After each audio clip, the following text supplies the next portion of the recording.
If we compare what we've been discussing last March and what we are discussing today, we see substantial changes, geopolitical changes.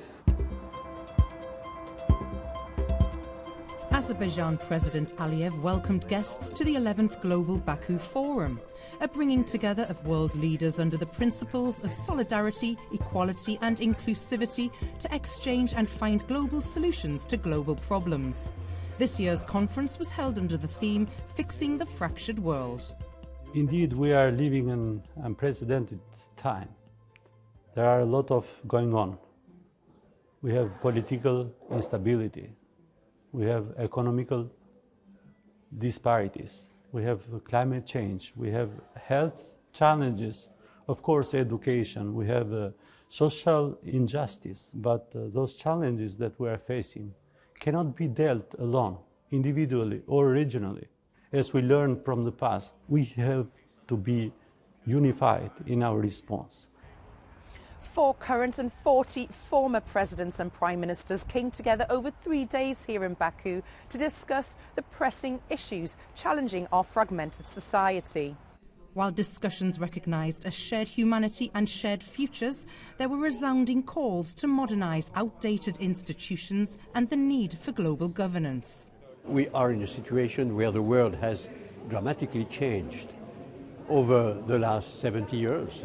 And we are still living in a world with an architecture which has been designed a long time ago.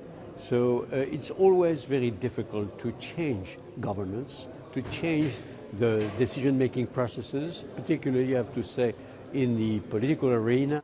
There were stark warnings also about the state of the global economic order.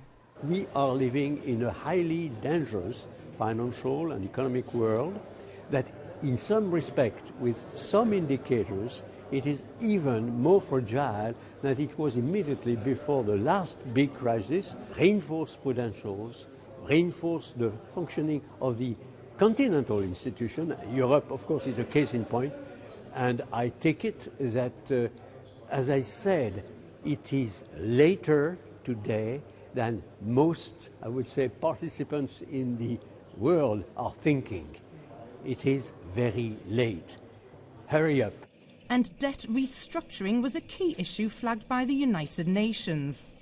All our economies are tied together. Low-income countries and middle-income countries choking in debt, unable to pay for the health of their people, for the education of their children. There's no system where you can get quick debt restructuring and get your country back on its feet. These are things that can only be solved globally, and Baku Forum and other forums where leaders and governments come together in equality point to the future and can help to reform the world economic order. With war in many parts of the world, there was a substantial dialogue discussing the idea of peace. Peace is priceless. We can do everything to increase our capabilities in order to have more secure our continent. And of course, I'm coming from a region that is very fragile. And the situation of the war in Ukraine is bringing the people there to think about more the cooperation and dialogue. We have been supporting every issue that have been related with the human values because we have to live with that. We have so many wars, asymmetrical wars, wars that don't even have front lines that they used to be in the past.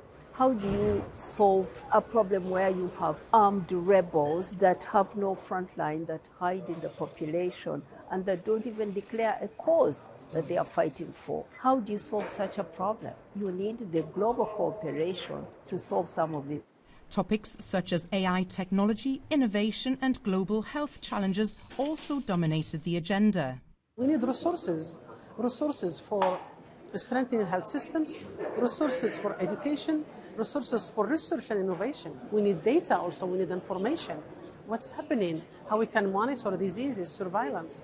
All this, it's a lot to do, but if we are on it together and we've put it a priority, I think we can do it. When attempting to fix the fractured world, the resounding agreement of the Global Baku Forum was that global challenges need a global response.